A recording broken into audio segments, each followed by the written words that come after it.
자, 여러분 반갑습니다. 오늘은 절대 사면 안 되는 아파트 3가지 유형 정도로 제가 준비를 해봤는데요. 많은 분들이 이제 처음 투자를 하실 때 이런 것들을 좀 모르고 투자하는 분들이 굉장히 많습니다. 보통은 내 투자금에 맞춰서, 내 투자금이 적어서, 또는 투자금이 뭐 있는데 우리 집 뭐 근처 어디 그냥 내가 생각했을 때만 괜찮은 요소들로 접근을 하는 분들이 계신데요. 물론 실거주를 하신다면 그것이 문제가 되진 않지만 여러분들이 투자도 그리고 내가 자산 가치의 상승도 고려를 한다면 이런 아파트들은 조금 피했으면 하는 게 있어서 여러분들한테 좀 안내를 드려보도록 하겠습니다. 그래서 오늘 영상 끝까지 보시면 여러분들이 최소한 몇천만 원, 억 단위의 손해를 보지 않도록 제가 도움을 드릴 수가 있을 것 같습니다. 그래서 영상을 시작을 하도록 하겠습니다. 자, 일단 첫 번째는 제일 중요한 겁니다. 일단 아무리 내가 좋아도 물론 이제 만족하면 살 수 있지만 장기간 시세가 오르지 않은 곳이 첫 번째예요. 절대 사면 안 되는 아파트의 첫 번째 유형입니다. 무슨 말이냐면 내가 사뒀는데 이때까지 뭐 한 5년에서 7년, 8년, 9년, 많게는 10년 이상 가격이 오르지 않은 아파트들이 있습니다. 그럼 거기는 이제 일단은 수요 자체가 매력적이지가 않은 거예요. 사람들이 뭐 더 높은 가격을 지불하면서 살려고 하는 그 의지조차 없는 곳입니다. 그러니까 이런 곳들은 여러분들이 아파트를 샀다고 해서, 부동산을 샀다고 해서 다른 사람들처럼 이거 어디 아파트 사서 얼마 벌었네, 얼마가 올랐네, 이런 얘기들에 같이 동참할 수가 없습니다. 언니 내가 그냥 실거주에 그것만 누릴 수 있거나 또는 투자로 접근했다 하면은 엄청난 기회비용의 손실이 다가오겠죠. 예, 그런 부분들이 있는데 이거를 그래프로 하나, 표로 하나 보여드리면 지방에 있는 25평짜리 아파트인데요. 지금 보시면은 이게 아파트가 2010년대 기점으로 해서 2011년 정도 기점으로 해서 아파트 가격이 한 1억 뭐 2, 3천 정도 했던 시기가 있어요. 그게 2011년 이때쯤입니다. 그럼 지금으로부터 거의 한 13년 정도 지났죠. 근데 지금 그래프 보면은 이렇게 진짜 천천히 왔다 갔다 한 흔적이 있지만 그래봐야 여러분들 1,000만 원, 1,500만 원 정도였어요. 그러다가 결국 지금 2024년 5월 기점으로 했을 때 얼마다? 다시 1억 1,500입니다. 그럼 지난 10년, 13년간 여러분들이 알고 있는 뭐 짜장면이라든지 국밥이라든지 이런 가격들이 못해도 한 2배 정도는 올랐을 텐데 지금 이 아파트 자산 가격은 그대로라고 했을 때 이 아파트를 1억 주고 당시에 샀던 사람의 이 1억이 과연 지금 1억일까요? 아니겠죠. 현금으로만 따져도, 물가 상승률만 따져도 그러한데 지금 요거는 지금 어떻게 보면은 거의 시세 변동이 없다라는 거죠. 물론 내가 이거를 뭐 부모님을 집을 사드렸다거나 뭐 그런 거에서 만족하면 괜찮겠지만 내가 이거를 투자를 한다거나 실거주 겸 투자를 생각한다고 했을 때 좀 아쉬운 부분들이 되게 많은 아파트가 되겠죠. 그래서 이렇게 아무리 상승장이 한 2-3번 정도 왔었거든요. 부산에 지난 10년 넘게.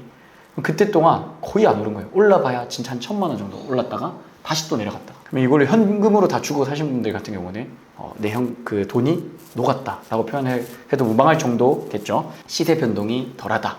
지난 상승장이나 이런 거에 흐름을 타지 못했다. 그런 것들을 이 데이터 하나 그냥 보면 바로 알 수가 있거든요.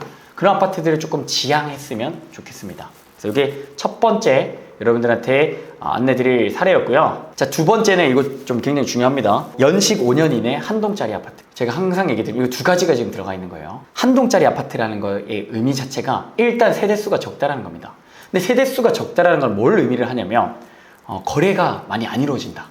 거래가 많이 안 이루어진다는 것은 가격 상승 압력이 조금 덜하다라는 얘기입니다. 덜하다 또는 거의 없다라고 보실 수도 있어요. 왜냐면 거래 자체가 많이 안 되니까 사람들이 얼마인지도 잘 모르고 소장님들도 얼마인지 몰라요. 그런 경우도 되게 많습니다. 뭐 내놔 보세요. 사는 사람 마음, 파는 사람 마음인 거예요. 근데 팔리지가 않으니까 가격은 계속 다운시키는 거죠. 매도자들이. 이 한동짜리 아파트를 갖고 있으면서도 되게 많은 사연들이 있을 거 아니에요. 빨리 팔아야 되는 사람. 근데 이거는 아예 안 팔리는데. 특히 뭐 예를 들어 지금 지방의 어떤 한동짜리 아파트라고 했을 때는 더 안 팔리겠죠. 대단지 아파트도 잘 안 팔릴 텐데. 그럼 황금성의 문제가 있고, 두 번째는 커뮤니티 시설이나 이런 게 이용할 게 없으니까 그냥 오피스텔이야 다름이 없거든요. 오피스텔도 요즘에는 200세대, 300세대, 400세대 나오는데 한 동짜리 아파트면 100세대 미만이라는 얘기인데 그런 것들은 어떻게 된다?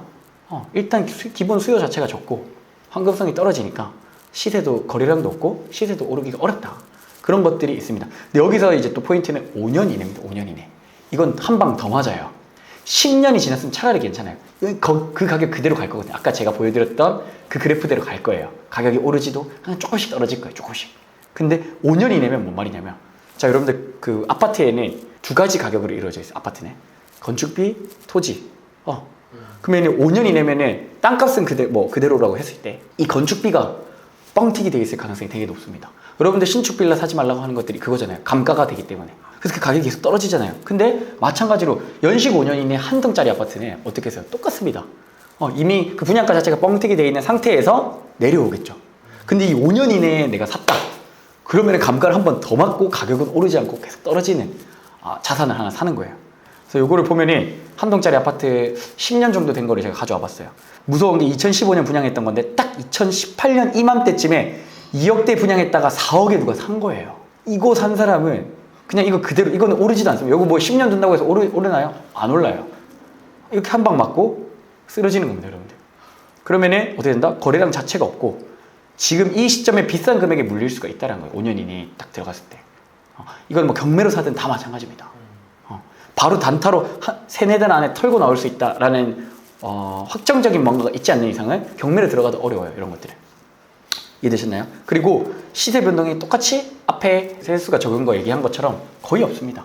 첫 번째 사례로 보여줬던 거는 연식 20년 넘은 거건데 이거는 지금 10년 이제 이내인데 이 그래프 보면 이 위험도가 바로 나오죠. 여러분들 봤을 때 굉장히 위험합니다. 여기 5년 이내에 만약에 내가 이거 잘못된 이미 분양가 자체도 뻥튀기 돼 있는 상태에서 그걸 더 높게 주고 산다?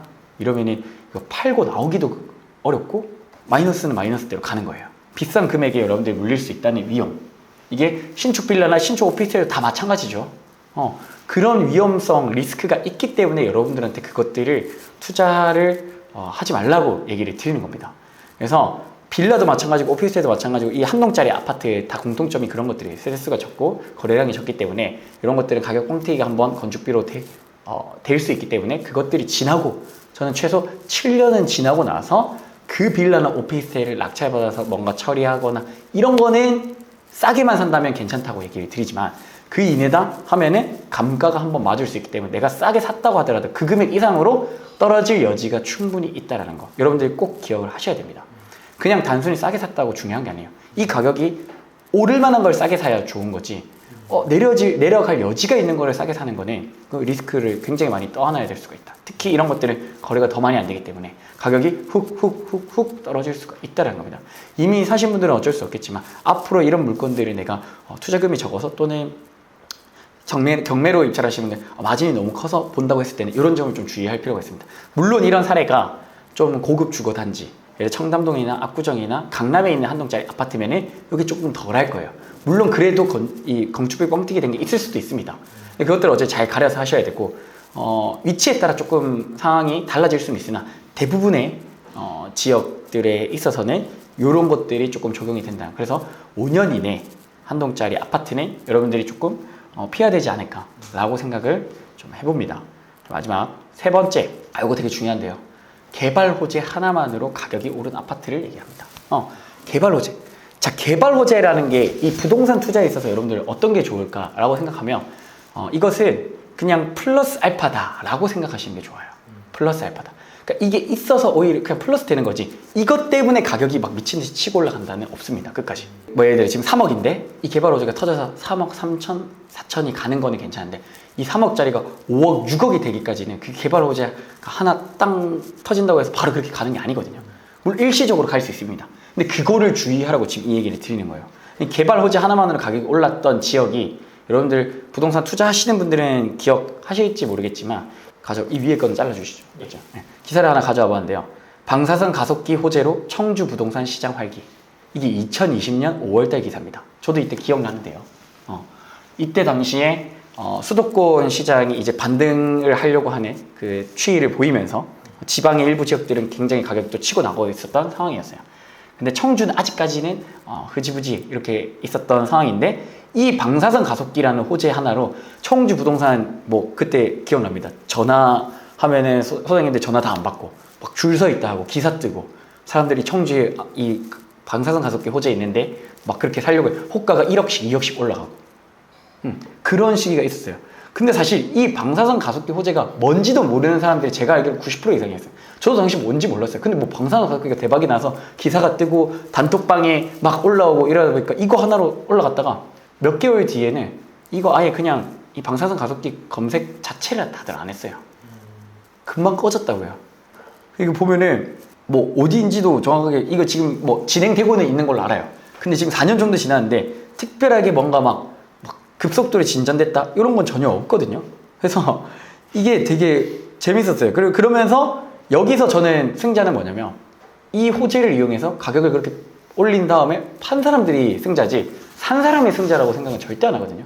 그러니까 개발 호재 하나만으로 이걸 사고 들어간다? 이미 가격 여러분들 그 반영이 이미 시장에 가격이 다 반영되어 있을 가능성도 높고요. 그 호재가 확실하게 실현될지 안 될지 여러분들이 따로 공부를 하셔야 됩니다. 그리고 그게 된다면 어느 정도 기간이 걸릴지, 어느 정도 기간이 걸려서 언제 나한테 내가 팔고 나올 때 엑시트할 때 이거를 플러스 알파로 가지고 나올지까지 여러 시나리오를 고려를 해야지. 그냥 단순히 이런 호재가 있다고 해서 뭐 너도 나도 뭔지도 모르는데 그냥 호재라고 해서 갖다가 사고 뭐 이렇게 하면 안 된다는 겁니다.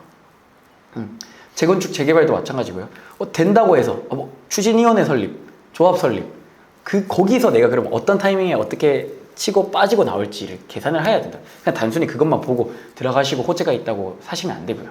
그 호재가 그리고 나한테 어떤 영향이 있을지에 대한 공부가 되셔야 돼요. 그게 안 되면 이건 다 무용지물입니다. 이런 거 보통 많이 나오는데 경기도에 파주 이런 데 있죠. 예, 남북 관계 뭐 이런 거 진전되면 파주의 땅값이 퍽 올랐다가 다시 꺼졌다가 퍽 올랐다가 꺼졌다가. 예, 그 지난 정권 전 정권 때 그런 사례들이 많았죠. 근데 또 파주에 땅 물리신 분도 엄청 많죠.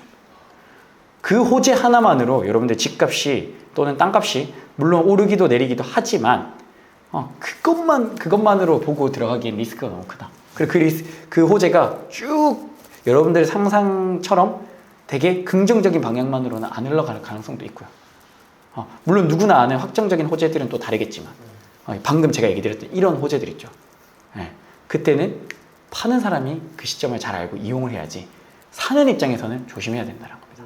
그래서 오늘 제가 이렇게 3가지 내용으로 절대 사면 안 되는 아파트 3가지 유형을 좀 준비를 해봤는데요. 이외에도 사실 여러 가지가 또 있는데 추후에 그걸 뭐 또 컨텐츠화해서 얘기를 좀 드려볼 수가 있을 것 같고요. 뭐 그냥 간단히 입지상에서 한 가지만 더 얘기를 좀 드리면 그런 유흥업소들 근처, 모텔이나 노래방, 뭐 그런 주점 근처에 있는 아파트들이 있습니다. 상업지 땅이다 보니까 상업지 땅에 아파트를 또 높게 주상복합처럼 높게 짓는 위치들이 있거든요. 거기는 역에서 가깝고 이래서 그리고 마트나 이런 데 생활 편의 시설이 뭐 나름 좀 좋게 보여서 각광을 받는 순간이 있을 수도 있지만 결국에 거기에 자녀를 키우거나 가족들이 살기에는 불편하다는 걸 다 알거든요. 실거주 이후에는. 그런 데들은 나중에 또 빠져나오기가 위험하거나 가격 자체도 또 많이 안 오를 가능성이 있으니까 추가적으로 요거까지 여러분들이 체크하시고 그런 곳에 있는 거 지하철 가깝다고 다 좋은 게 아니거든요. 상업지라고 한다고 했을 때 그런 데들은 조금 피하는 게 좋지 않을까. 일단 기본 수요 자체가 너무 한정되어 있습니다. 그런 것들은 가족 단위가 산다기보다 1, 2인 가구, 그러니까 말 그대로 오피스텔이 그런 데 지어지는 거잖아요. 그래서 근데 그게 아파트가 지어졌다고 했을 때는 과연 주거 요건으로서 과연 그게 메리트가 있나? 라는 걸 다시 한 번 더 고민을 해보시라는 얘기입니다. 이런 것들 잘 모르겠다. 그러면 오르는 아파트는 뭐냐? 그런 게 또 궁금하신 분들, 그리고 경매로서 또 되게 크게 마진을 남기고 싶으신 분들, 그런 분들은 지금 다마고치 프로젝트 계속 하고 있고요. 한 건 낙찰받을 때까지 제가 1대1로 집중 케어를 해드립니다. 법원이랑 인장 올해 연말까지 계속 같이 가드리는 그런 프로젝트도 하고 있고요. 그게 궁금하신 분들이 신청해 주시면 되고, 또 이제 실전 경매 4주 마스터반 단기로 4주 동안 필요한 부분들만 요약해서 여러분들한테 종교 강의 모집을 하고 있습니다. 그래서 관심 있으신 분들은 이 2가지 신청해 주시고 문의 주시면 감사하겠습니다. 저는 부비게이트였고요. 이번 부비게이트 영상 좋아요와 구독 부탁드리겠습니다. 감사합니다.